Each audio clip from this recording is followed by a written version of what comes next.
দর্শক যে যেখান থেকে দেখছেন শুভেচ্ছা জানবেন। সমসাময়িক গুরুত্বপূর্ণ বিষয় নিয়ে এনটিভির আজকের আলোচনার আয়োজনের আয়নায় আমন্ত্রণ জানাচ্ছি চোখ রাখার, সাথে থাকার। সংলাপ প্রতিদিনের সঙ্গে রয়েছে আমি হাসান মাহমুদ। শুরুতে আলোচনা করার আগে কয়েকটি আলোচিত বিষয় দিনের জানিয়ে রাখতে চাই। কমপ্লিট শাটডাউন কর্মসূচিতে রাজশাহী বিশ্ববিদ্যালয়ের শিক্ষকরা ডাকসু নির্বাচন নিয়ে কিছুটা অনিশ্চয়তা দেখা দিয়েছে। অন্যদিকে ডাকসুতে কারচুপির অভিযোগ এনেছে আজ ছাত্রদল। হাসিনা অর্থাৎ শেখ হাসিনা কামালের নির্দেশেই মারণাস্ত্র ব্যবহার ট্রাইব্যুনালে সাক্ষ্য দিয়েছেন এমনটা এক সাক্ষী জুনায়েদ। সরকার উৎখাতে সূক্ষ্ম ষড়যন্ত্রের দাবি করেছে আসামি পক্ষের আইনজীবীরা। জাতিসংঘ অধিবেশনে যোগ দিতে যুক্তরাষ্ট্র সফরে প্রধান উপদেষ্টা, সফর সঙ্গী হিসেবে রয়েছেন বিএনপি, জামায়াত ও এনসিপি প্রতিনিধিরাও। এছাড়া ডেঙ্গুর প্রকোপ নিয়েও আরও বেশ কিছু সংবাদ রয়েছে এবং মোটামুটি এসব সংবাদ নিয়েই আমরা আজকের এই অনুষ্ঠানে আলোচনা করার চেষ্টা করব। বিশেষ করে সামনে যে ফেব্রুয়ারিতে নির্বাচনকে সামনে রেখে আগামী ফেব্রুয়ারিতে নির্বাচনকে টাইম ফ্রেম ধরে পথ নকশা ধরে এগিয়ে যাচ্ছে দেশ, এবং সে নিয়ে নানান জল্পনা কল্পনাও রয়েছে। সেই আলোচনাগুলো আমরা আজকে করার চেষ্টা করব। আমরা এই জন্য স্টুডিওতে দুজন অতিথিকে আমন্ত্রণ জানিয়েছি। আমার বাইরে রয়েছেন জনাব আতাউর রহমান ঢালি, বিএনপি চেয়ারপারসনের উপদেষ্টা, এবং রয়েছেন ব্যারিস্টার নাসরিন সুলতানা মিলি, যুগ্ম সাধারণ সম্পাদক এবি পার্টি। আপনাদের দুজনকে স্বাগত জানাচ্ছি। আমরা বেশ কিছু সংবাদের শিরোনাম আমরা শুনেছি। আমি যদি ব্যারিস্টার নাসরিন সুলতানা মিলি আপনাকে দিয়ে শুরু করতে চাই, তাহলে বলতে চাই যে আসলে প্রধান উপদেষ্টার সফর রয়েছে এবং আরেকটি হচ্ছে ডাকসু নির্বাচন আর আলোচনাটা রয়েছে যে ডাকসু নির্বাচন অনেকটা অনিশ্চয়তা, শিক্ষকরা কমপ্লিট শাটডাউনে নেমেছে। তার আগে আমি একটু, যেহেতু প্রধান উপদেষ্টা সফরে রয়েছেন এবং এইবারই আমরা দেখলাম যে প্রধান উপদেষ্টার সাথে তিনটি রাজনৈতিক দলের দুজন করে নেতা এই সফরে গিয়েছেন।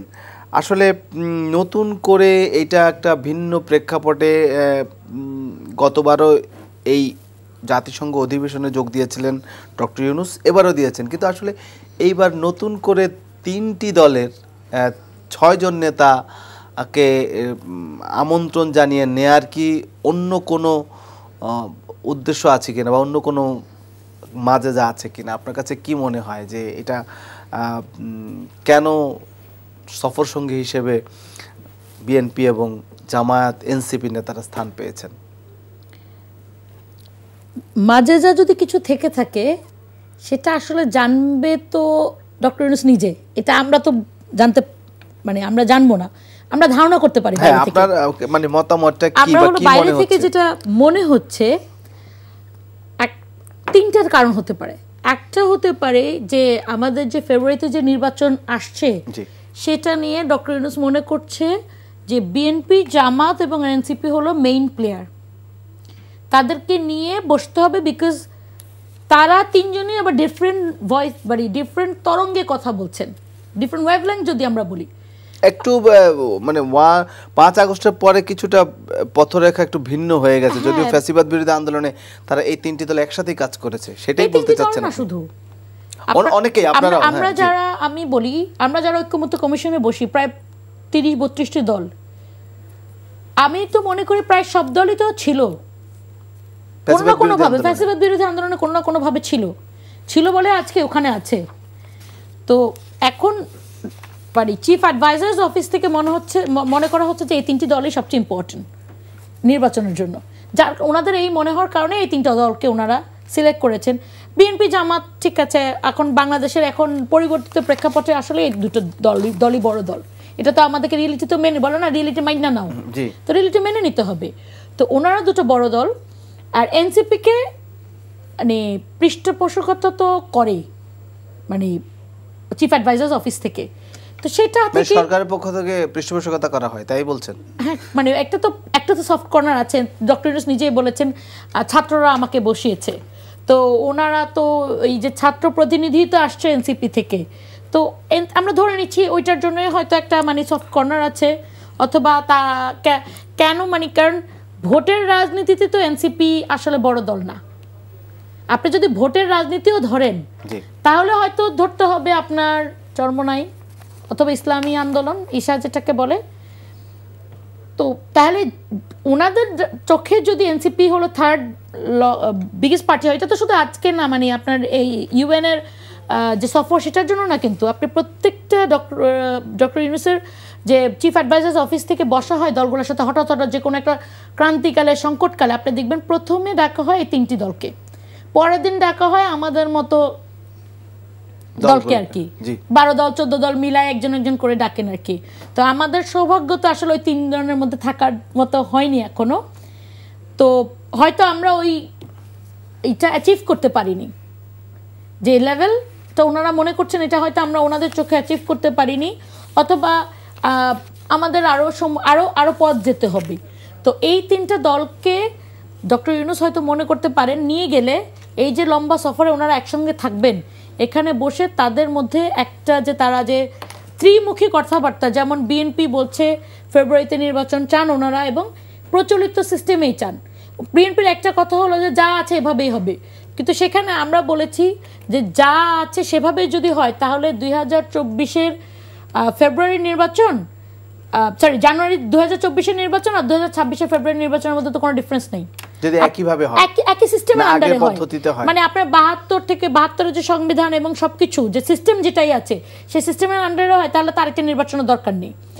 আবার জামাত এখানে এই ক্ষেত্রে সংবিধানেরও তো সংশোধন নিয়ে আসলে খুব একটা এখন পর্যন্ত যে জুলাই সনদ বা জাতীয় সনদের কথা বলছে সেটাও চূড়ান্ত কিন্তু হয়নি, অনেকগুলো নোট অফ ডিসেন্ট বা মিলিয়ে এখনো সেটা ঝুলন্ত অবস্থায় রয়েছে। তো সেক্ষেত্রে তো নির্বাচন তো সেই 72-এর সংবিধান যেটা বলছেন সেটা সেই অনুযায়ী তো মানে এখন তো আমাদের তো মানে এইটা কিন্তু যদি সবার সদিচ্ছা থাকতো এতদিনে হয়ে যেতে পারতো, কিন্তু এত লম্বা সময় আপনাকে মনে রাখতে হবে, এটা কিন্তু আপনাকে একদিন এটার উত্তর দিতে হবে।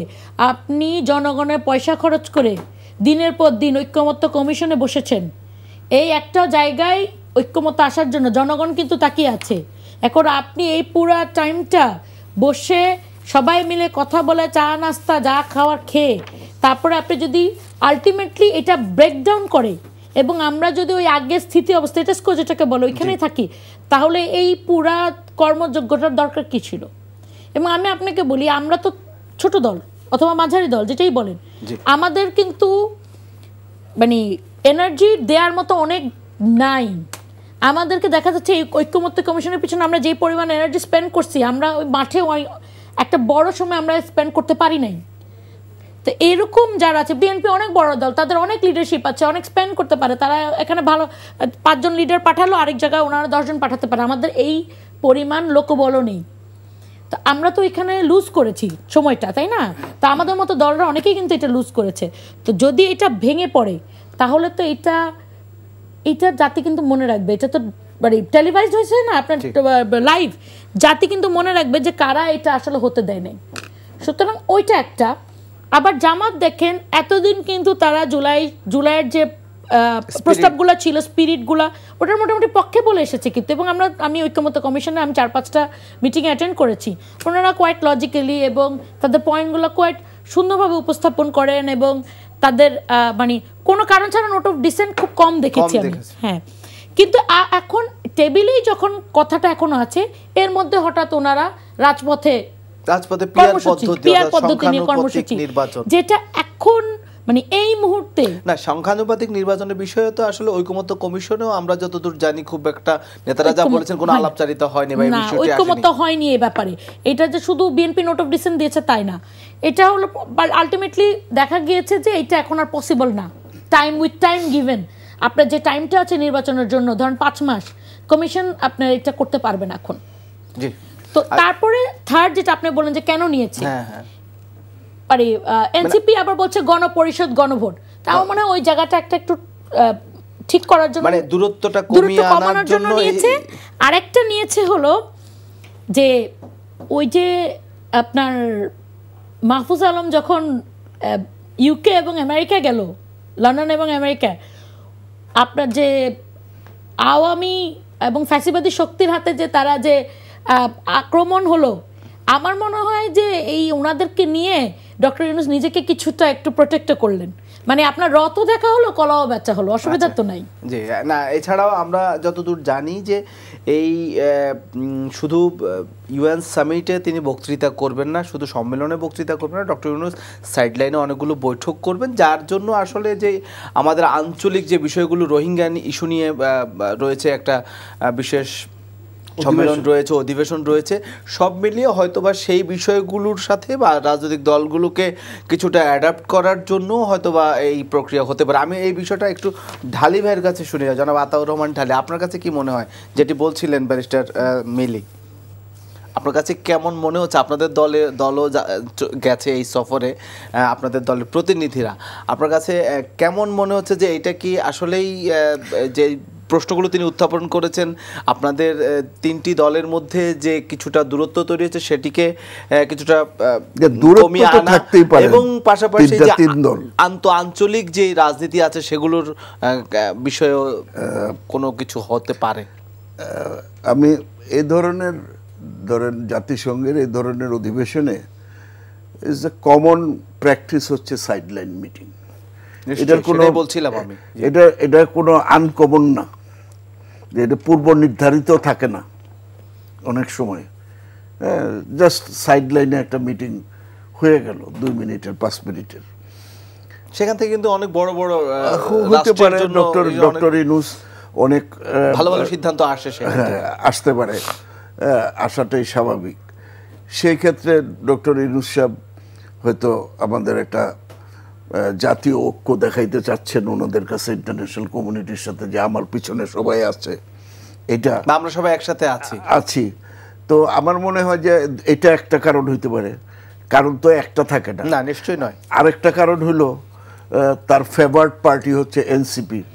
তো এনসিপির তো একটা প্লেজার ট্রিপে নিতে হয়, তো শুধু এনসিপিকে প্লেজার ট্রিপে নিলে তো জিনিসটা খুব খারাপ দেখা যায়। তো এর সাথে অন্যদেরও নিয়ে নিলাম, অন্যেরাও গেল, আমারও মর্যাদা বাড়লো। তা আমার মনে হয় যে এনসিপি কি এখনো ওই নিবন্ধিত হয়েছে? এখনো নিবন্ধন পায়নি, এখনো নিবন্ধিত হয়নি। তো নিবন্ধিত পার্টির লোকজন নিলে বোধহয় আরো ভালো হইতো। তো এই হিসাবে নিবন্ধিত 42টা পার্টি আছে, সরকারি টাকা যখন খরচই করবেন ইউনূস সাহেব, আর উনি নিজেও দিতে পারেন, কারণ 600 কোটি টাকা মাফ করাই নিছেন, ওই টাকার থেকে কিছু টাকা দিয়ে 400 লোকের 40টা পার্টির একজন করে নিয়ে গেলে তা আরো জাতীয় ঐক্য দেখাইতে পারতেন। তা আমার মনে হয় ওই জায়গায় একটু ওনার ত্রুটি রয়ে গেছে আর কি। হ্যাঁ, আরো অন্য দলগুলোকেও নেওয়া যেত, এরকম কথা যদি জাতীয় ঐক্য দেখাইতে চান, বা ওই ওনার যে যেটা বলছিলেন মিলি, যে ওনাদের দলের বা এরকম দলগুলোর প্রতিনিধি, আমি তো চাই ওনারা গেলে, কারণ ওনারা তো রেজিস্টার্ড, হ্যাঁ ওইটা তো রেজিস্টার্ড না, তো ওইটার প্রতি একটু বেশি দেখাবে, নিজের পুত্র আর ওইগুলো সৎপুত্র। হ্যাঁ, কিন্তু জুলাই আন্দোলনে ওদের স্টেকটা মনে করা হয়, অবশ্যই সেটা তো অস্বীকার করি না। জুলাই আন্দোলনে যে উনি কিন্তু একটা চমৎকার কথা বলছেন, সবারই অংশগ্রহণ আছে, বিএনপিরও নেতারা বলেছেন যে এটাও 15 বছরের আন্দোলনেরই একটা ধারাবাহিকতা। ওনারা এই ছাত্র বন্ধুরা তারা সাংঘাতিক ভূমিকা রাখছে, তাদের ভূমিকা অনন্য ভূমিকার কারণে সমগ্র জাতিকে তারা ঐক্যবদ্ধ করছে। এই ব্যাপারে তাদের ক্রেডিট করতেই হয়। আবার তারপরে যখন শুনি যে শেখ হাসিনা যখন বলছিল যে আমার পিএর 400 কোটি টাকা হয়ে গেছে, পত্রপত্রিকায় যখন দেখি যে এই সমস্ত উপদেষ্টারা কেউ 1000 কোটি টাকার মালিক হয়ে গেছে, তখন আমিও একজন জীবনের ক্ষুদ্র একজন, তোমরা হয়তো দেখছো, একটা ক্ষুদ্র ছাত্রনেতা ছিলাম, সেখান থেকে আজকে জাতীয় পর্যায়ে আসছি, তখন নিজেকে খুব ধিক্কার দিতে ইচ্ছা করে। নিজেকে ধিক্কার, কেন ছাত্রনেতাদের এই অধপতন হবে? তারা যে অর্জন করেছিল সেই অর্জনটাকে তারা আমার মনে হয় বুঝতে পারেনি। এই বয়সে, এই 20-22 বছর বয়সে তারা যে কত বড় একটা অর্জন করেছে, সেই অর্জনটাকে ওরা বুঝতে পারেনি। অর্থের মালিক হয়ে গেছে সেটা বলছেন। হ্যাঁ, অর্থের মালিক হয়ে গেছে সেটা বলছেন। ওরা যদি অর্জনটাকে বুঝতো যে ওরা কত বড় একটা কাজ করেছে, তাইলে এই অর্থের দিকে ওরা যেত না। জুলাই অভ্যুত্থান, হ্যাঁ বলছি যে ওইটা তো অনেক বড় অর্জন ওদের জন্য, এবং আই স্যালুট দেম। কিন্তু এই জায়গায় এসা ওরা যেই কাজগুলো এখন শুনি যে তদবির করে 300 কোটি টাকা 400 কোটি টাকা সচিব বদল হয়, ওই বদল হয়, এইটা আমি তাহলে একটু বলি, এটা এনসিপির, যদি এনসিপির বিরুদ্ধে বলা হয় সেক্ষেত্রে কিন্তু বিএনপির বিরুদ্ধে এরকম অভিযোগ রয়েছে যে চাঁদাবাজি বা দখল বা ফুটপাত। পুরা এনসিপি আমার একটা ডিস্ট্রিক্ট, একটা উপজেলা কমিটির সমানও না, আমার একটা উপজেলা কমিটির সমানও পুরা এনসিপি না। সেই হিসাবে বিএনপির দেখেন আপনার আমার নেতা 7000 কর্মীকে এক্সপেল করছে। এইটা আপনি দেখান জামাত কি কম দুর্নীতি করছে? জামাত ইসলামী ব্যাংকের যে 18,000 কোটি টাকা যে নাবিল গ্রুপ খেয়ে ফেলছে, তার গাড়িতে চড়ে জামাতের আমির গিয়া রাজশাহীতে মিটিং করে আসে। হোয়াই জামাতের আমির has to go to the Bashundhara group, হইল গন্ডগোল হয়েছে তার তাবাইতে। এগুলো তো আছে, তো এগুলো কথা হয় না, কথা হয় বিএনপির কথা, জামাতের কথা হয় না। জামাত যে প্রশাসনের লোক বসাইতেছে, কিভাবে বসাচ্ছে, কি হচ্ছে, কেমন ফ্লেক্স করে তারা রাজনীতি করে, ওইটা না। যত দোষ তত হইল নন্দ ঘোষ। জামাতকে একজনকে শাস্তি দিছে পর্যন্ত, অন্য কোনো দল তাদের দলের কোনো ইয়েকে শাস্তি দিছে? আমরা তো এটা অ্যাটলিস্ট দেখাইছি, উই আর ট্রাইং, অবশ্যই আমরা অস্বীকার তো করি নেই, এবং আমরা দলটাকে একটা জায়গায় নিয়ে আসতে চাচ্ছি। আর এখানে দেখেন জামাত, উনি বিলিয়াপা বলছেন, আমি যদ্দূর জানি এই ঐক্যমত্য কমিশনের যখন মিটিং হয়, এই মিটিংয়ে কিন্তু পিয়ার নিয়ে কোনো আলোচনা বা কোনো এজেন্ডা ছিল না। খুব শর্টলি ছিল, এটা আমরা রেজ করেছে, কিন্তু এজেন্ডা হিসাবে আলোচনার তালিকায় ছিল না, আলোচনার তালিকায় ছিল না। এখন আপনি সাইডলাইনে আপনারা কি বলেছেন? আমরা আপার হাউসে বলেছি যদি আমরা আপার হাউস অনলি সাপোর্ট করব যদি পিআর হয়, এটা লোয়ার হাউসের জন্য না, আপার হাউস অনলি সাপোর্ট করব। আমরা আসলে আপার হাউস সাপোর্ট করি না। গত আপার হাউসে বা উচ্চ কক্ষে পিআর তো পিআর পদ্ধতি তো এই ইস্যুতে সম্ভবত বিএনপিও মতামত দিয়েছে যে আমরা আপার হাউসের ব্যাপারটা, এবং আমরা সবই বলছি যে আমরা এগুলো ধরেন, আমরাও তো, আমাদেরও তো একটা 31 দফা আছে সংস্কার, আমাদের সেই সংস্কারে আপনি পড়ে দেখেন, আমাদের এই সংস্কারে সেখানে তো উচ্চ কক্ষের কথা বলা আছে, আমাদের বলা আছে আগে থাকতে, এবং প্রধানমন্ত্রীর মেয়াদ কতদিন হবে সেটাও আমাদের বলা আছে, আমাদের সংস্কারগুলো মূলত বলা আছে। এবং এই সংস্কারগুলো আপনি মানে করতে গেলে এটার জন্য যে সাংবিধানিক পরিবর্তন দরকার, সেই কাজগুলো এখন দেশটা যে অবস্থায় আছে, সবচেয়ে প্রধান দরকার একটা পলিটিক্যাল গভর্নমেন্ট এখানে ক্ষমতায় কে আসবে বা পাবলিক কারে ভোট দিবে উই ডোন্ট নো, কিন্তু একটা পলিটিক্যাল গভর্নমেন্ট আসলে দেশের যে বিশৃঙ্খলা আইন শৃঙ্খলা পরিস্থিতি এবং এই যে বর্তমান সরকারের যে অক্ষমতা অযোগ্যতা বিভিন্ন ক্ষেত্রে, সেগুলোকে কাটায়া দেশটাকে একটা মানে আমরা একটি গণ অভ্যুত্থানের মধ্য দিয়ে যে ট্রেনটা পড়ে গেছিল, আমরা এটাকে লাইনে এনেছি।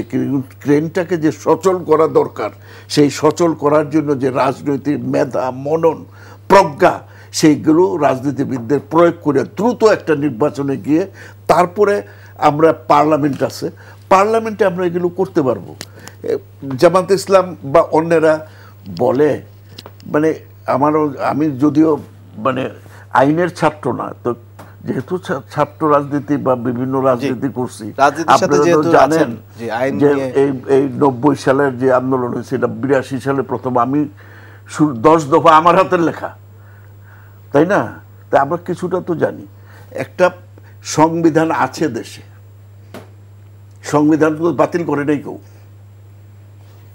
তাহলে সংবিধান থাকলে আপনি অর্ডিন্যান্স কিভাবে জারি করবেন? হোয়াই যারা বলছে অর্ডিন্যান্সের কথা, সংবিধান থাকলে কি অর্ডিন্যান্স জারি করা যায়? তাহলে এটা যদি কোনোদিন পরে কোর্টে চ্যালেঞ্জ হয়, কোনটা ব্যাখ্যায় কোনটা আসবে, সংবিধান না অর্ডিন্যান্স? এই একটা শিশু সুলভ আমি মনে করি। সেকেন্ড, আরেক দল বলতেছে যে ইলেকশনের দিন ইলেকশনের ভোট এবং গণভোট দুইটা একসাথে হওয়ার কথা বলতে, আপনি কেমনে জানেন যে আপনি গণভোটে জিতবেন? How do you know? যদি গণভোটে হাইরা যান তাহলে ইলেকশনটা কি হবে, নানান বয়েড হবে কিনা? এই যে এই প্রশ্নগুলো বিএনপি খুব গভীরভাবে চিন্তা করে বলছে যে let us have a agreement, আমরা একটা চুক্তি করি। আর তাছাড়া বিএনপি তো কমিটমেন্ট 31 দফা করেই রাখছে পিপলের কাছে, এটা না করলে বিএনপি পরের বেলার ক্ষমতায় আসতেই পারবে না। আমাদের দেশে যা হয় যদি তত্ত্বাবধায়ক সরকারের।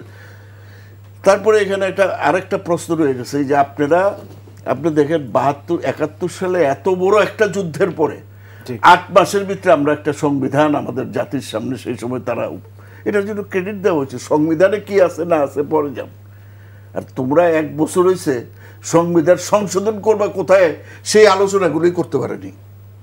কোথায় কোথায় কোন পয়েন্টে সংবিধান সংশোধন হবে না না হবে 84 একমত হয়েছে, বাকিগুলি মেজর পয়েন্টে একমত হতে পারেনি। কিন্তু বেশিরভাগ নোট অফ ডিসেন্ট তো আপনাদের। নোট অফ ডিসেন্টে যে এই ধরনের কথা বললে নোট অফ ডিসেন্ট আসবে না। আপনি যদি বলেন যে আমি একটা অর্ডিন্যান্স জারি করে এটা করি, তো দেশে তাহলে আপনার কি সংবিধান নাই? আপনারা কার কাছে ওত দিচ্ছেন, কার কাছে কোন সংবিধানের অধীনে ওত দিচ্ছেন? ব্যবসা মিলিয়ে ইঙ্গিত করেছেন যে কার জন্য এটা হচ্ছে না, সেইটা তো নিশ্চয়ই আপনাদের দিকেই ইঙ্গিত করেছেন যে আমাদের জন্য না। এখানে যারা পিয়ার পদ্ধতির কথা, যে হঠাৎ করে পিয়ার পদ্ধতি আনলো, হ্যাঁ আমাদের তো আপত্তি নেই। আমরা তো এখনই বলছি যে ঠিক আছে আপার হাউসে থাকুক, ইয়াতে আছে রাজ্যসভা আছে, কি বলে ইন্ডিয়াতে, হ্যাঁ ইয়াতে আছে হাউস অফ লর্ড আছে, থাকতেই পারে। আমেরিকাতে সিনেট আছে, থাকতেই পারে। কিন্তু একটা পিয়ার পদ্ধতি, ওই যে পরশুদিন একটা স্ট্যাটিস্টিক্স দেখলাম, যদিও আমি এগুলিতে এই সমস্ত বিশ্বাস করি না, তো সেখানে বলছে এই দেশের 56% লোক জানেই না হোয়াট ইজ পিয়ার। পিয়ার কি পাবলিক রিপ্রেজেন্টেটিভ না প্রপোর্শনাল রিপ্রেজেন্টেশন, এই ব্যাখ্যাও তো অনেকে জানেন না। আপনি ভালো ভালো ছাত্ররা জিজ্ঞেস করেন হোয়াট ইজ পিয়ার। পিয়ার হইল প্রপোর্শনাল রিপ্রেজেন্টেশন। এখন পিয়ার আরেকটু আমি একটু শেষ করতে হবে। 73টা দেশে পিয়ার আছে এবং সেই দেশগুলি খুবই হাইলি এডুকেটেড এবং সেখানে ডেমোক্রেটিক নর্মস আছে। পিয়ার থাকলে অনেক সময় গভর্নমেন্ট উল্টাপাল্টা হয়, তখন চালায় স্থানীয়, যে সমস্ত দেশের স্থানীয় প্রশাসন অত্যন্ত শক্তিশালী হয় তাদের পিয়ার আছে, এবং পিয়ার 72 রকমের আছে। এখন ওনারা এই 72 রকম পিয়ারের কোন পিয়ার চায় এটা নিয়ে বিতর্ক করেন। আমেরিকা তার সংবিধান করার জন্য 3 বছর বিতর্ক করছিল, তো পিয়ার নিয়ে তো বিতর্ক আমাদের হতে পারে। পিয়ার নিয়ে তো তারা মাঠে নেমে গেছে, আন্দোলনে আছে। এটা হলো তাদের, আমি বলবো যে সাংঘাতিক একটা, মানে এটা খুব গর্হিত কাজ। আলোচনার রাখা তুমি টেবিলে গিয়ে টেবিলে রেখে মাঠে নামার দেওয়ার ক্ষমতা আমি মনে করি না জামাতের এখনো হয়েছে। এবার আমি একটু ব্যারিস্টার নাসরিন সুলতানা মিলে আপনার কাছে একটু যেতে চাই, যেহেতু জনাব ঢালি একটা ইস্যু তুলেছেন যে পিয়ার পদ্ধতির বিষয়ে, বলেছেন যে পিয়ার পদ্ধতি বিষয়ে যখন ঐকমত্য কমিশনের টেবিলে আলোচনা হচ্ছে, আপনারা রয়েছেন, তারা রয়েছে, ঐকমত্য কমিশন এখন পর্যন্ত যেহেতু বিশেষজ্ঞদের মতামত নিচ্ছে এই পর্যায়ে এবং দলগুলোর সাথেও আলোচনা করছে, সেইখানে অনেকগুলো নোট অফ ডিসেন্ট মিলে এখনও সেটা কিন্তু ঝুলন্তই বলতে হবে।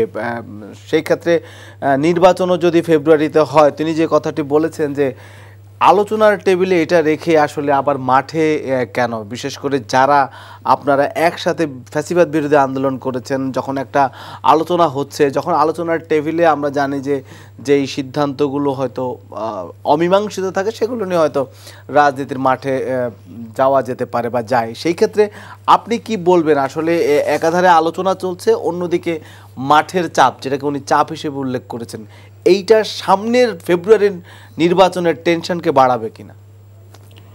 জি ধন্যবাদ।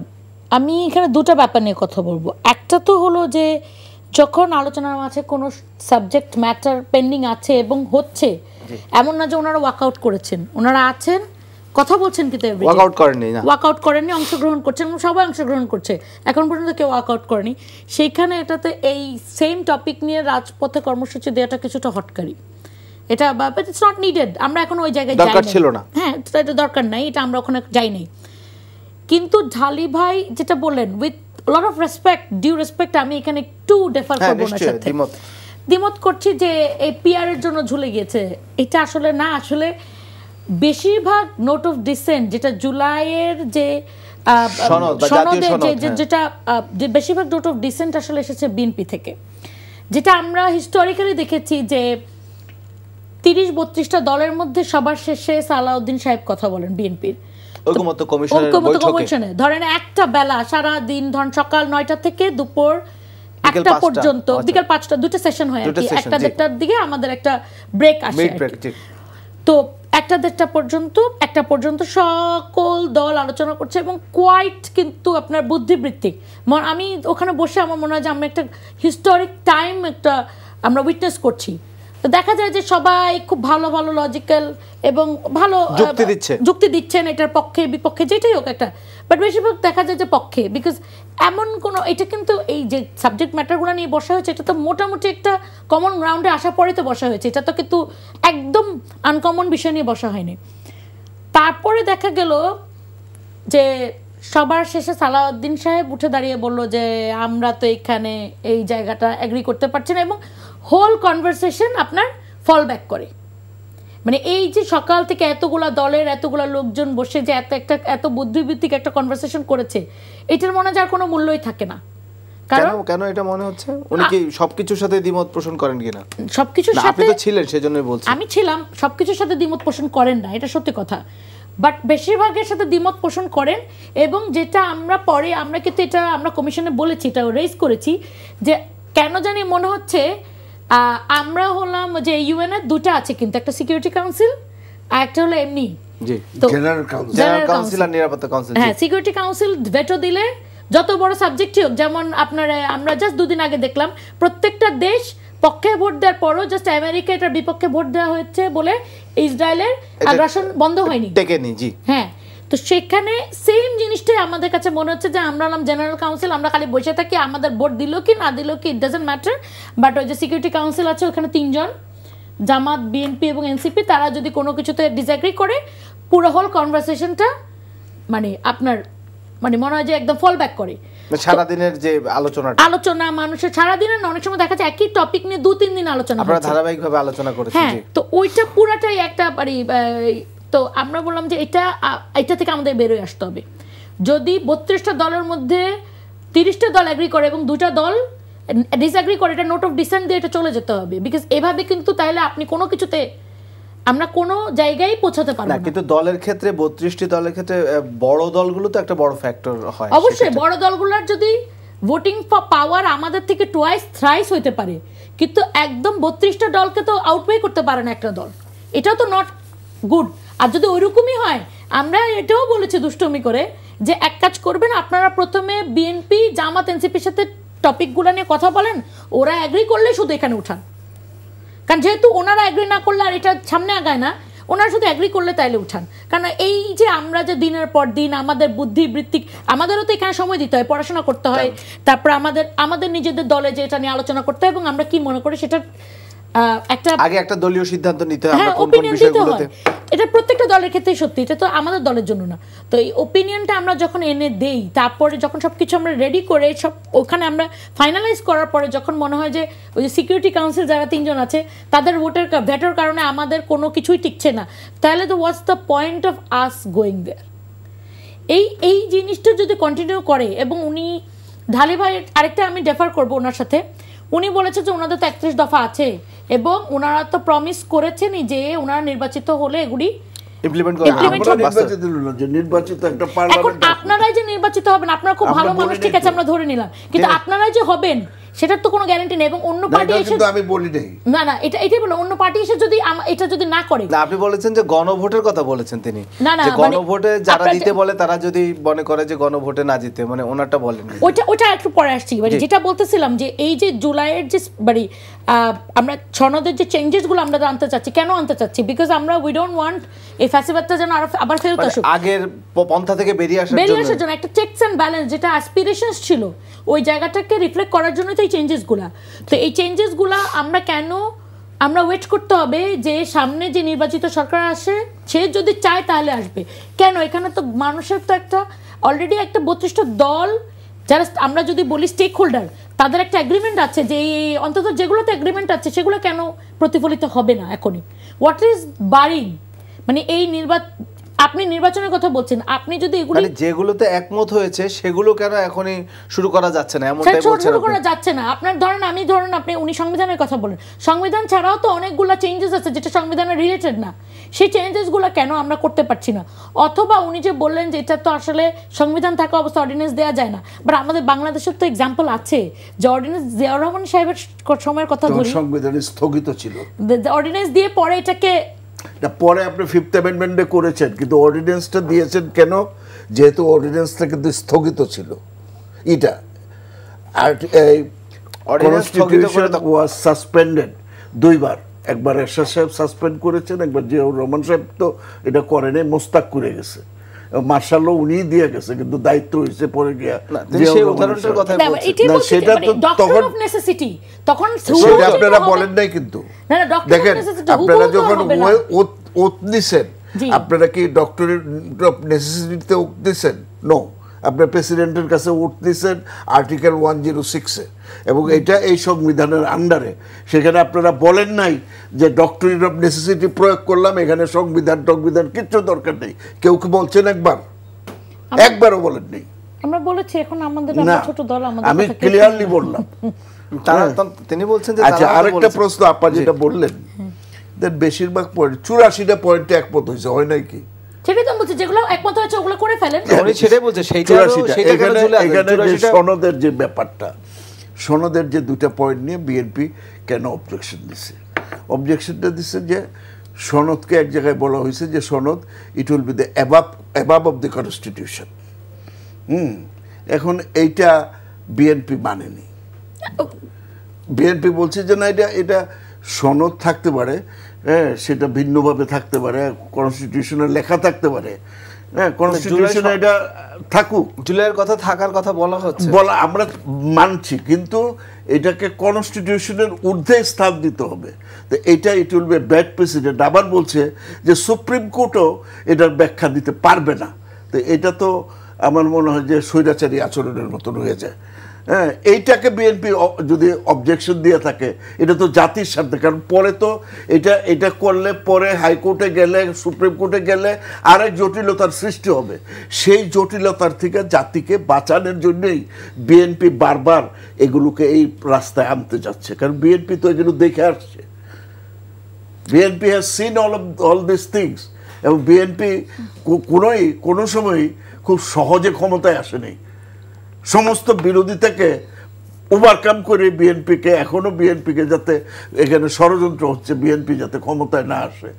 But I am telling, BNP যদি কোনো কারণে ক্ষমতায় না আসে, এই দেশ যে গভীর সংকটে যাবে, সেই সংকট থেকে এই দেশকে উত্তরণ খুবই কঠিন হয়ে যাবে।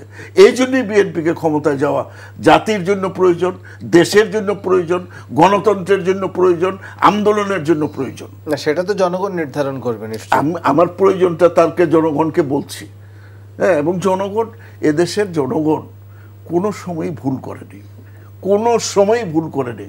শেখ মুজিবকে ক্ষমতায় আনতেও তারা ভুল করে নেই, আবার শেখ মুজিব যখন চলে গেছে ইন্না লিল্লাহ পড়তে ভুল করেনি, তাই না? আবার জিয়াউর রহমান যখন আসছে তাকে স্বাগতও জানাইছে। আবার বিএনপি নির্বাচনে মানে 21শে ফেব্রুয়ারির সেই মাগুরা ইলেকশন, এই সমস্ত কিছু ভুল ত্রুটি করার কারণে বিএনপি অবশ্যই ক্ষমতার থেকে চলে গেছে। মানুষ বিএনপির থেকে মুখ ফিরিয়ে নিছে যে বিএনপি ওভারহেলমিং মেজরিটি নিয়ে ক্ষমতায় আসছে। বিএনপি ভুল করছে, যেমন 2001 সালে বিএনপিকে মানুষ ক্ষমতায় আসছে ওভারহেলমিং মেজরিটি দিয়ে, কিন্তু আসার পরে বিএনপি তত্ত্বাবধায়ক সরকার এটা সেটা এগুলি নিয়ে যে সমস্ত যেটা করা উচিত ছিল না, আমি মনে করি হ্যাঁ বিএনপির has lot of contribution for this country. একটা দল, আমি কখনোই বলবো না যে এই দল ক্ষমতায় আসছে কেন ভুল করেনি, হ্যাঁ 20% ভুল করছে, 80% they have done for the country. এই ভুলের মাসুল বিএনপি দিছে, এবং এটার থেকে বিএনপি শিক্ষা গ্রহণ করেছে বলে বিএনপি দেখেন স্মার্টলি অনলি বিএনপি আপনার 31 দফা দিচ্ছে, এবং 31 দফা সারা দেশে মানুষের, this is a commitment to the people. এখান থেকে যদি বিএনপি সরে আসে তাহলে পিপুল কিন্তু বিএনপিকে ছাড়বে না। তো BNP is a mass political party, is a democratic. BNP সবসময় এক কথা জিয়াউর রহমানের ছিল, শত ফুল ফুটতে দাও। শত ফুল ফুটতে দাও, বাগানে বাকশাল করো না। তো আওয়ামী লীগ আবার নতুন বাকশাল করতে গিয়ে আবার ধরা খেয়েছে।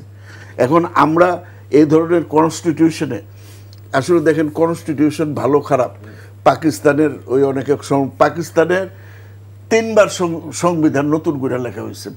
56 সালে লেখা হয়েছে, 62 সালে লেখা হয়েছে, 56 সালের আইয়ুব খান বাদ দিছে, 62 সালেরটা বাদ দিছে, আবার 73 সালে এসে ভুট্টো সংবিধান করছে, এই সংবিধানও তারা বাতিল করছে। আসলে ব্যাপারটা হলো যে সংবিধানে ভুল ত্রুটি থাকতেই পারে, সংবিধান সংশোধন করার একটা আর্টিকেল 142 ওখানে আছে কেন, যে সংবিধান আমরা সংশোধন করতে পারি।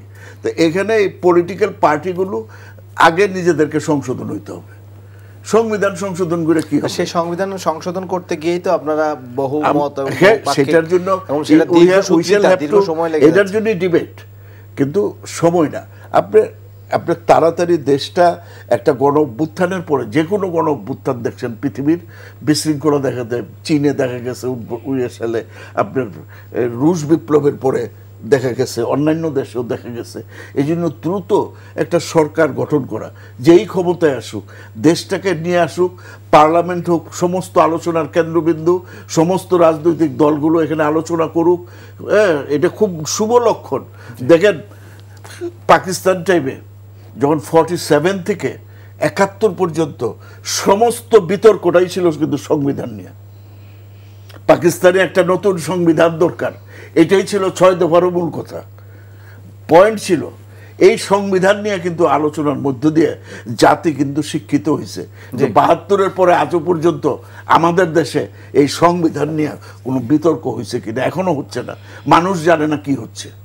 আমি একটু যেতে চাই ব্যারিস্টার নাসরিন সুলতানা মিলে আপনার কাছে, যে গণভোটের কথা বলা হচ্ছে, জুলাই সনদের বিষয়ে গণভোট এবং জাতীয় নির্বাচন একই দিনে, এটা আসলে কি সম্ভব কিনা? মানে এইটা মানে এই ধরনের বক্তব্য কেন আসছে? একই দিনে দুটো ভোট করা, এটার মানে এত বড়, যেখানে জাতীয় নির্বাচনই একটি বড় একটা কর্মযজ্ঞ, যদিও এটা আলোচনার টেবিলে হচ্ছে, বললাম যে এখনও তো আলোচনা হচ্ছে ঐকমত্য কমিশনের, কিন্তু এই আলোচনাটা একই দিনে জাতীয় ভোট, জাতীয় নির্বাচন এবং গণভোট, এটা আসলে কতটা যৌক্তিক বলে মনে করছেন? বা এটা এই পরিস্থিতিতে কেন এসেছে সেটার আমি একটু ব্যাকগ্রাউন্ড বলি। এটা আসার কারণটা কি? মানে এটা তো আসলে বিশাল একটা, মানে ফার্স্ট অফ অল যদি ধরেন আমাদের মধ্যে একটা ঐক্যমত্য হয়ে যেত ঐক্যমত্য কমিশনে, যে এটা কিভাবে ইমপ্লিমেন্ট হবে, প্রত্যেকটা দলের মধ্যে যদি একটা হয় যে না আমরা এটা এখন আপনার একটা অর্ডিন্যান্স অথবা যে কোনো মানে অন্য একটা ফরম্যাটে হবে, এরপরে যে আসবে সে রেট্রোস্পেক্টিভভাবে এটাকে অ্যাকসেপ্ট করে নিবে। বাট এই জায়গায় তো কেউ আসতে পারতেছে না। তো এখন আসতে পারছে না, মানে ঢালি ভাই একটা খুব ভালো কথা বলেছেন যে ওনাদের গণভোটের রেজাল্ট যদি ভিন্ন হয়, মানে ফলাফলটা ওই একই দিনে যদি হয়, হ্যাঁ ওটা যাচ্ছি আমি।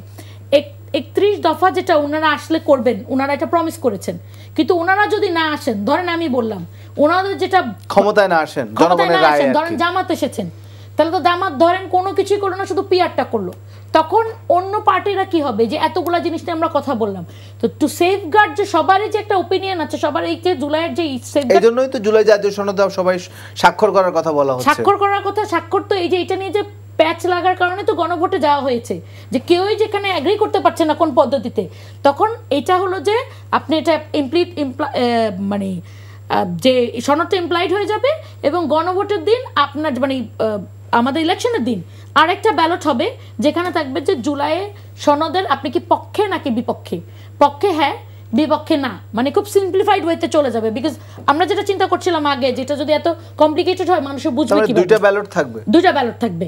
একটা হলো তো আপনার প্রার্থীদের ব্যালট, আপনার কনস্টিটিউয়েন্সিতে যার কনস্টিটিউয়েন্সিতে ফার্স্ট পাস দ্য পোস্ট হিসেবে সে যেটা পায়, আর একটা হলো সংসদীয় আসনে যেভাবে নির্বাচন, হ্যাঁ সংসদীয় আসনে নির্বাচন হয়, আর একটা ব্যালট থাকবে যে আপনি কি জুলাই সনদের পক্ষে নাকি বিপক্ষে। তো পক্ষে হ্যাঁ যদি হয়, তাহলে এটা অটোমেটিক ওই যে গণভোট, যেটা উনি বললো যে জুলাইয়ের সনদটাকে সংবিধানের উপরে সিকিউরিটি কিভাবে দিতে পারবে, অনলি বাই গণভোট, আর কোনোভাবে তো এটা সম্ভব না, এটা যে কোনো দলও দিতে পারবে না, এটা অনলি বাই গণভোট। যখন পিপলস উইল থাকবে, তখন আপনি এটাকে সুপিরিয়রিটি অথবা সুপিরিয়রিটিও যদি না বলি, সেম কাতারে রাখতে পারবেন। তো ওই জন্য ওই জায়গায় মানে অনেক ঘুরে ফিরে যখন দেখা গেল যে কোনোটাই তো আসলে কেউ তো মানছে না, প্রবলেম এখানে হয়ে গেছে মানছে না, যদি ঐক্যমত্যটা হয়ে যেত, যদি ওই জায়গাটা যেটা আমরা যেটা আপনি কিন্তু জানেন যে ঐক্যমত্য কমিশনের অলরেডি একবার সময় বাড়িয়ে 1 মাস বাড়িয়ে এই 15 তারিখে করা হয়েছে এবং সেটা আবার 1 মাস বাড়িয়ে এবং এই অক্টোবরের 15 তারিখ হলো মানে লাস্ট, এটার পর আর বাড়াবে না ওনারা বলে দিয়েছে, বিকজ এটার পর আর সময় নেই আসলে বাড়ানোর। না, যেহেতু ফেব্রুয়ারিতে আপনার মধ্য ফেব্রুয়ারিতে নির্বাচনের কথা বলা হচ্ছে, সেই হিসেবে তো জি আর নিশ্চয়ই বলবেন, এইটা তো আর সময় নেই। তো এই অক্টোবরে যদি এটা হ্যাং হয়ে যায় তাহলে আমরা এই জুলাইয়ের যে এত 1 বছর ধরে যে বসে বসে কর্মযোগ্য করে একটা জায়গায় পৌঁছেছেন, তাহলে সেটার কি হবে?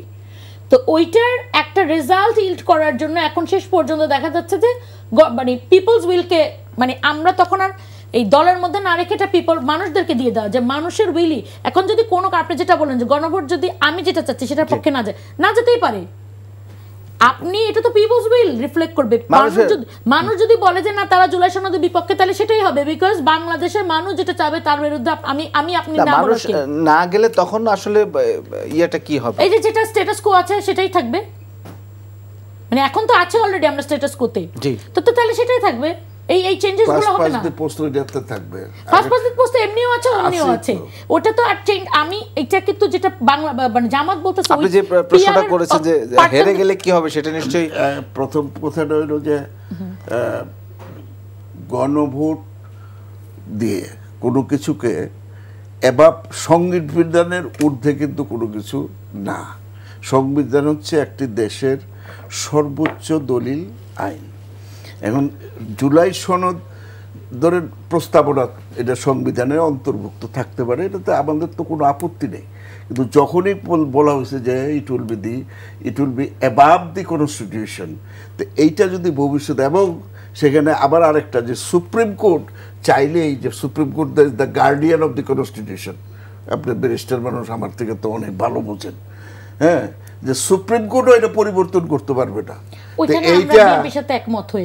আচ্ছা, তাইলে জিনিসটাকে বিএনপি যে দ্বিমতটা করছে, যে তাইলে তো আরেকটা সংকট দেশে সাংবিধানিক সংকট হবে, সেই সংকট থেকে উত্তরণ মুশকিল হয়ে যাবে। সেই কারণে বিএনপি জনগণের পক্ষে থেকে এই কথাগুলো বলছে। বিরোধিতার জন্য বিএনপি বিরোধিতা করে নাই, সংবিধানকে রক্ষার জন্য, জনগণের উইলকে রক্ষার জন্য, সাংবিধানিক সংকট যাতে না হয়।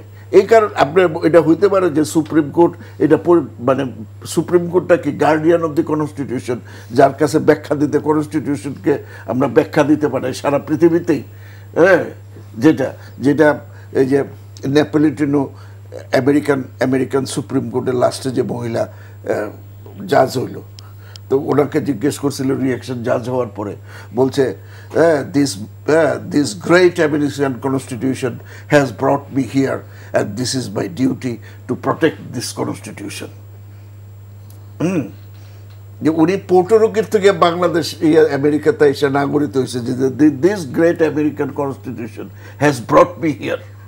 তো এই যে ব্যাপারটা আমার সুপ্রিম কোর্ট আমাদের, এই কারণে আমেরিকাতে সুপ্রিম কোর্টের জাস্টিসদের কোনো বয়সের সীমা নাই, কারণ বয়সের সীমা থাকলে এটা নিয়ে হবে।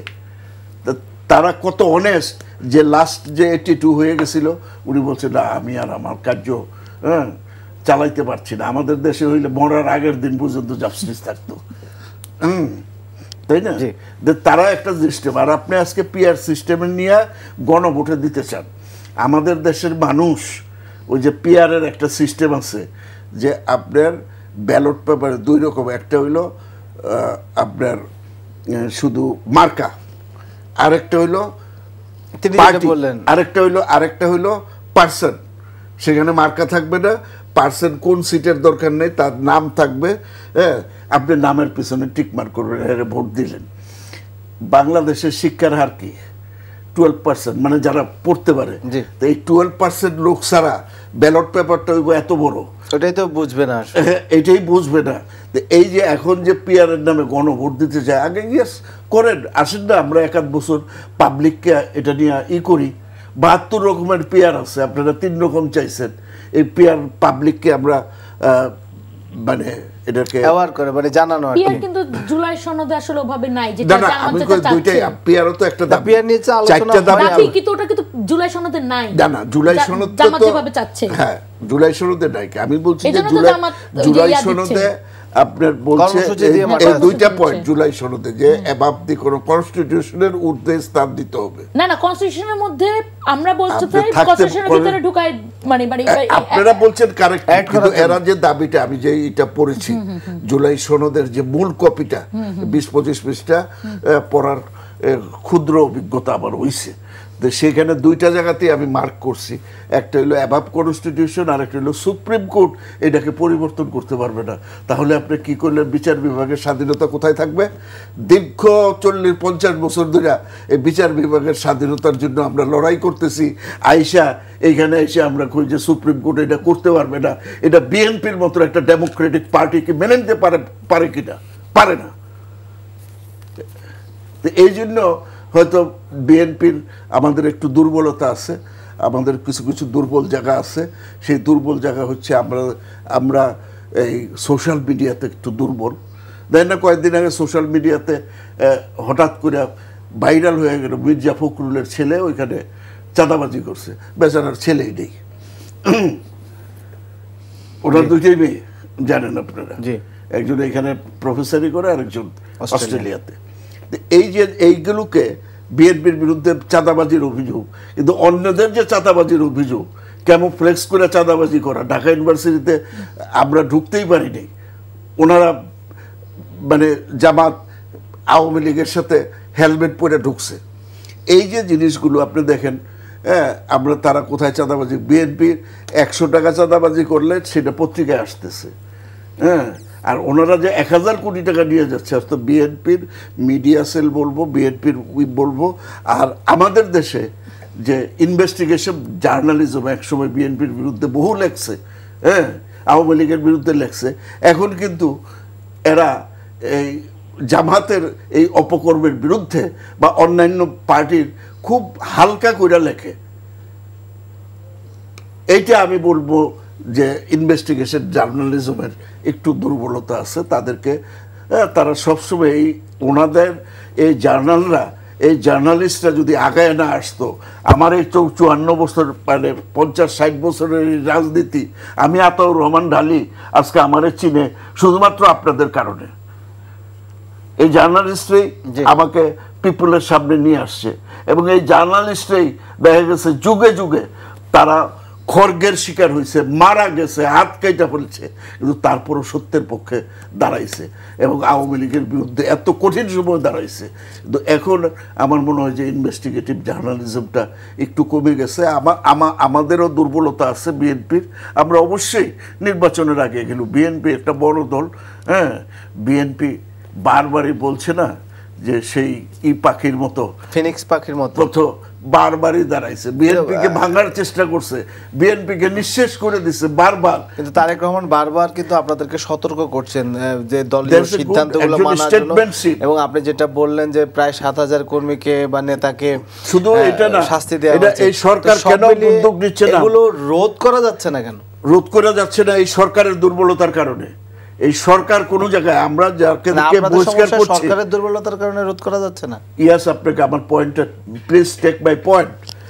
আমরা 7000 বহিষ্কার করে এই চিঠিটা কিন্তু আমরা প্রত্যেকটা থানায় কিন্তু চিঠিটা মানে পাঠাচ্ছি পুলিশ প্রশাসনে, যে এরা আমার দলের লোক না, এদের বিরুদ্ধে অভিযোগ থাকলে কয়টা গ্রেপ্তার করছে পুলিশ। আমার তো গ্রেপ্তার করার রাইট নেই, আমার রাইট হইল বহিষ্কার করার। আপনাদের দলের যারা আছেন, ওই যে একজন কালকে বললো যে ওরে কে ওসি বানাইছে, কি বলে ডিসি বানাইছে, ওর কলজা ছিঁড়া খাইয়ালামো। তো আপনাদের দলের অন্য নেতারা তাহলে বলে না কেন যে আমি যেটা বহিষ্কার করছি ওটা ধরে না কেন, ওর কলজা ছিঁড়া খাইয়ালামো? আমরা চিঠি দিয়ে দিছি, আপনার যে বহিষ্কারের চিঠি অনুলিপি আমরা যে থানায় যারা বহিষ্কার করা হয়েছে, আপনি একটু দয়া করে আপনি একটু দেখেন অনুলিপি ওসি অমুক থানা। তাইলে তাদের দায়িত্ব, এই সরকারের দায়িত্বটা কি? তাদের আমরা তো ওসি কন্ট্রোল করি না, আমরা তো পুলিশ কন্ট্রোল করি না। তার মানে আইন শৃঙ্খলা রক্ষাকারী বাহিনী যথাযথ কাজ করছে না আপনারা জানানোর মানে এতে করে কি হচ্ছে, আমাদের যারা বহিষ্কৃত হচ্ছে তাদের বিরুদ্ধে ব্যবস্থা নিচ্ছে না বলে আরো অন্যায়ের সাথে মানে আপনাদের যে নেতা দলে নেই সেই ধরনের নেতারা এই ধরনের ঘটনা ঘটাচ্ছে, তাই তো? তারাই করছে, তারা প্রকাশ্যে ঘুরে বেড়াচ্ছে, পুলিশ তাদেরকে ধরছে না। সব ক্ষেত্রে কি এসব ম্যাক্সিমাম ক্ষেত্রে, আমি বলি না সব ক্ষেত্রে, এই কথা আমি বলবো না। তিনি যেটা বললেন যে না না, হইতে পারে দু একটা, আমি তো অস্বীকার করি না, এর আগেও আমি বলছি আমাদের ভুল আছে, আমি তো অস্বীকার করি যে এটা যদি কেউ করে থাকে তার বিরুদ্ধে ব্যবস্থা নিবে দল, নেওয়া উচিত বলে আমি মনে করি। হ্যাঁ, আচ্ছা, আমার কথাটা হচ্ছে যে আমার পার্টটা কিন্তু আমি করেছি, আপনার অংশটা আপনি, আপনার কাজটা আপনি করছেন। যাই হোক, আমি তো পুলিশ না। জি, আমরা চাইবো যে এই ধরনের সমস্যাগুলো বা এই ধরনের আলোচনাগুলো, এই ধরনের সমস্যাগুলো যাতে কেটে যায় এবং নির্বাচনের আগে বিশেষ করে আপনারা এক সেকেন্ডে শেষ করি। একটু শেষ করতে হবে। জামাতের নাবিল গ্রুপের যে চেয়ারম্যান যে 18,000 কোটি টাকা নিয়ে গেছে, হ্যাঁ, এই ইসলামী ব্যাংকের, সে কিন্তু ডিফল্টার এবং তার বিরুদ্ধে দুর্নীতির অভিযোগ আছে। সে জামাতের স্টেজে বসা রয়েছে এবং জামাতের গাড়িতে যাচ্ছে, তাহলে সরকার কি করে? সরকার করে কি? জি, ধন্যবাদ। আপনার কোনো বক্তব্য আছে যে আমরা শেষ করব? সরকার আসলে কিছু করতে পারছে না, বিকজ মানে তাহলে ফেব্রুয়ারি নির্বাচন যে আইন শৃঙ্খলা পরিস্থিতি খুব একটা, আমরা তো অনেক সন্তোষজনক বলছি যে আপনার লেভেল প্লেইং এখনো তাদের সক্ষমতা নাই, লেভেল প্লেইং ফিল্ড আপনারা দিতে পারবেন না। আমি একটা মিনিট সময় দিলে আমি একটা পয়েন্ট উত্থাপন করব। মাটির সাথে মিশায় ফেলা হবে। আমরা তাহলে কিসের গ্যারান্টিতে আমরা ইলেকশনে যাব? এবং আমরা যদি না যাই তাহলে কি আপনার মাল্টি পার্টি ইলেকশন একটা হবে? তাহলে আপনারা ইলেকশন করতে হবে, বিকজ উনি যেটা বললো, সিমিলারলি মির্জা ফখরুল ইসলাম আলমগীর সাহেব দাঁড়িয়ে আছেন, তার দুপাশে দাঁড়িয়ে আছেন একে আজাদ এবং আপনার নজরুল ইসলাম, যে এক্সিম ব্যাংক গ্রুপের। তো এরাও তো মানে হাসিনার একদম, মানে ওই যে বলো না, প্রথমত আমি তোমাকে চাই, দ্বিতীয়ত আমি তোমাকে চাই, তারাই তো। তা আমরা এদেরকে কেন এই যে আমাদের এই যে এত কষ্ট করে এই এত 1400 শহীদের রক্তের উপর দাঁড়িয়েও কেন আমরা এই জনপরিষদ থেকে এদেরকে বাদ দিতে পারছি না? এই জায়গাটা আমাদেরকে আসলে মানে নিজেদেরকে দেখতে হবে। এই জায়গাটা হইতোই না যে এরা তো হাজার হাজার কোটি টাকা নিয়ে গেছে, এদেরকে এক বছরও কিন্তু ধরা হয়নি, একজনকেও ধরে না, যারা ওপেনলি ঘুরছে। জামাত নেতাদের সাথেও তারা কিন্তু দেখা করেছে। আরেকটা পয়েন্ট আমি শেষ পর্যায়ে, জি জি, এক মিনিট নেই, আচ্ছা আধা মিনিট। এখানে আরেকটা পয়েন্ট রয়ে গেছে, ভেরি ইম্পর্টেন্ট, আমি জানি না আপা জানেন কিনা, যে বদিউল আলম মজুমদার একটা হাইকোর্টে মামলা করছিলেন। সেই মামলাটা হচ্ছে তত্ত্বাবধায়ক সরকার বহাল করার জন্য। তো সেটা হাইকোর্ট অ্যাকসেপ্ট করেছে এবং সুপ্রিম কোর্টে এটা আপিলে আছে। এখন এটা যদি 23 তারিখে অক্টোবরে, এরপরে কোর্ট কবে বন্ধ এখন, তাহলে যদি কোর্ট এই অর্ডার দেয় যে তত্ত্বাবধায়ক সরকারের অধীনে নির্বাচন হবে, তাহলে তত্ত্বাবধায়ক সরকার কে হবে? ইউনূস সাহেব তত্ত্বাবধায়ক সরকার হবে না নতুন সরকার? নতুন একটা ভিন্ন প্রেক্ষাপট কি হবে, নতুন একটা আলোচনা জন্ম দেবে। সেই পর্যন্ত আমরা নিশ্চয়ই সেটা দেখার জন্য অপেক্ষা থাকবো। দর্শক, এই ছিল আমাদের আজকের আলোচনার আয়োজনের সারবস্তু। এই আলোচনা থেকে প্রাপ্ত কিছু যুক্ত হোক, খোলা থাকুক সত্যের চোখ। সবাই ভালো থাকবেন, শুভ সন্ধ্যা।